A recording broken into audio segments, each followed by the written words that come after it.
3, 2, 1, 0. Ignition. Liftoff. Hi, this is Yuri, and you're watching Moontower HQ. Hi, everyone, and my name is Nick. Thanks for tuning in today.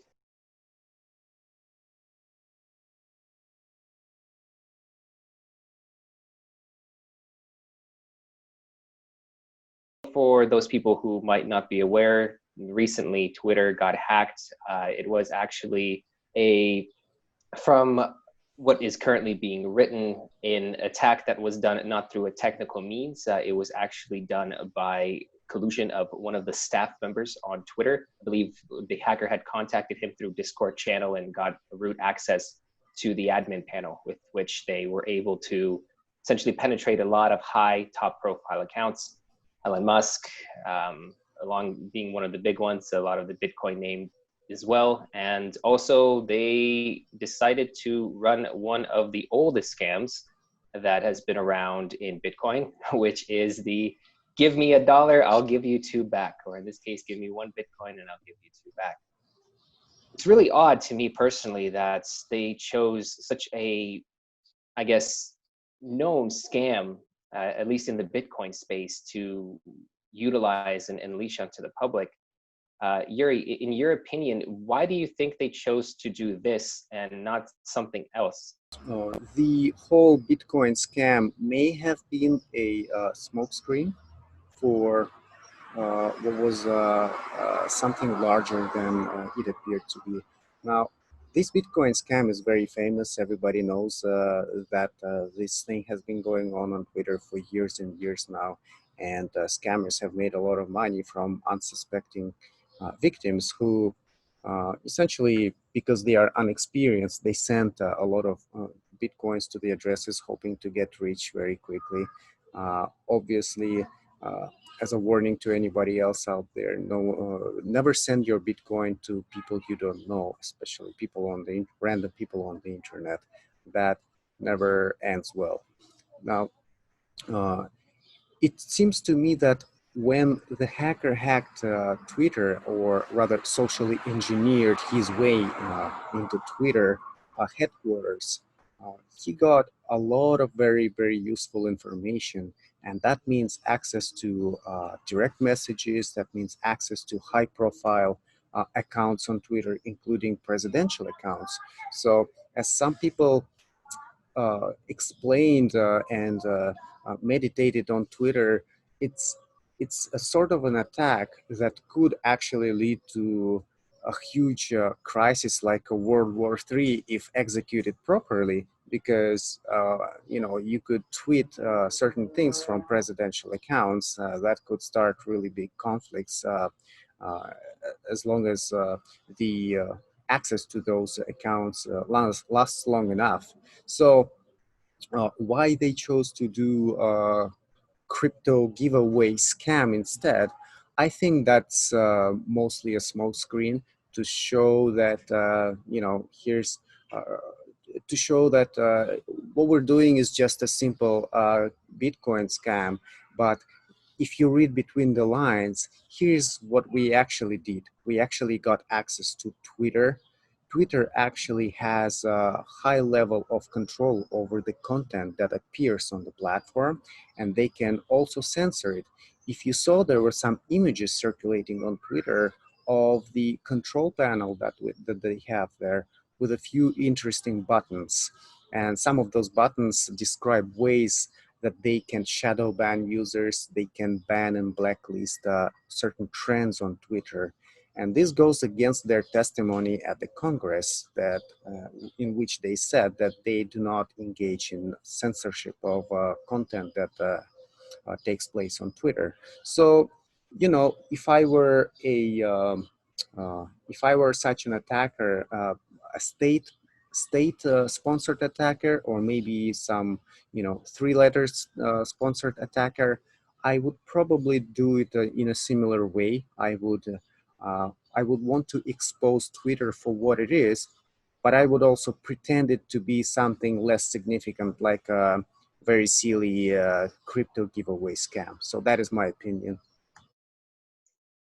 Yeah, that's incredibly informative. And it does actually make a lot of sense because they had access to such high level accounts that they really could have started World War III, as you said. I mean, if you really are going after this in a means of just making money, then why not, get Elon Musk to message something about Tesla? You know that this information is coming, you short the market, and you're making a lot more than what was actually taken with the scam, which I believe currently is only about $120,000 worth in Bitcoin at current prices. So paltry numbers. What I found really interesting, and maybe some conversation was going back and forth about this as well, and some people I think kind of hopped onto the bandwagon of why people chose, or why the hacker in this particular case chose Bitcoin rather than a privacy coin such as Monero, right? Again, it's one of those things where it points to the hacker wanting to be found to a certain degree, to the point where I think some of the addresses that actually the Bitcoin was sent to had vanity names attached to them. I think that for the most part, there will be a revision maybe by Congress of Twitter's activities, and because this is a story of how much control Twitter has over the flow of information on its platform, and how much it affects that flow of information. As you may have noticed, quite a few Twitter users pointed out that a lot of the trends and topics and recommended people to follow, they're all very, very biased. And a lot of people complain about that. So you can also see how Twitter wants to push this narrative in your content feed, essentially, by always recommending you things that they think are good for you, right? So and this is exactly contrary to what they stated in their Congress hearing. Um, so I think this is the main repercussion, and this is the main expose of this hack. Uh, whether the company itself will fix its policies or not, I'm not sure. But as you fairly mentioned, there will appear platforms that eventually will take a lot of the user base from Twitter, I think. Why they haven't appeared yet?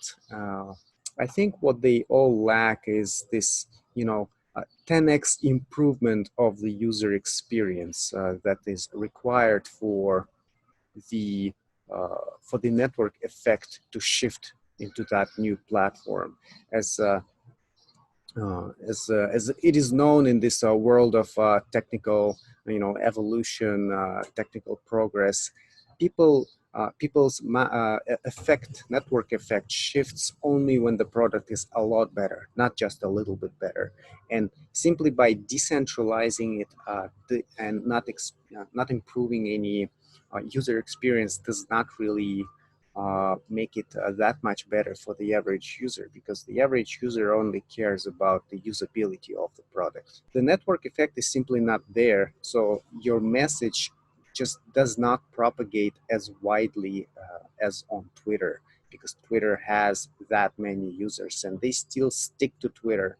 But as the saying goes, people don't care until someone knocks on their own door, right? So once regular people start getting affected for saying wrong things, for wrong things, so to speak, uh, then and only then will competition heat up in the space for social media, and real useful alternatives will appear. How they will be designed, I'm not sure. I do want to see an alternative that is powered by Bitcoin, because this will give not only the freedom to express your opinion on the social platform without fear of being censored, but you will also be able to monetize your content using the hardest money on the planet. And that is probably the 10x improvement in experience that we want to see. I think to add to that, and maybe a really good point also to leave off on, is I think one of the biggest challenges to switching over from a platform such as Twitter and building a competitor is actually the business model behind it. A lot of these Silicon Valley companies, they are pre-funded. They're actually running in the red for quite so many years until they build that network effect, which you were mentioning, after which they actually begin to work on some type of monetization model. And most often it's based on advertising. It's based on taking user data, mining it, and then selling it to third party.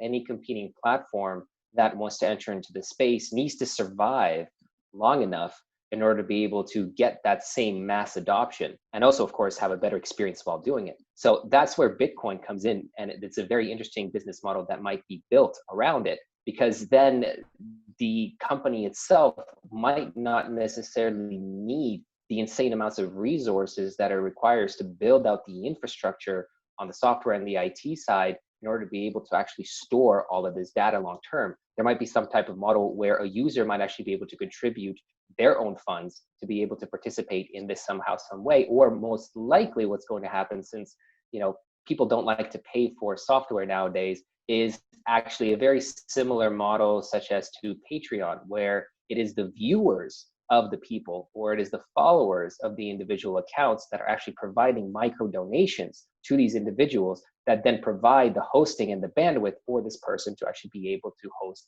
their content online. It's really interesting the way that the technology is evolving, and I do very much hope, just as you, that it does get built on Bitcoin. And there are so many possible solutions that are out there, and really we're waiting for anybody to pick up the reins and really run with it at this point, because the amount of innovation that happens, and we've talked about this many times, goes on at such a fast speed here. So just us talking about this idea, I'm sure somebody's already making it.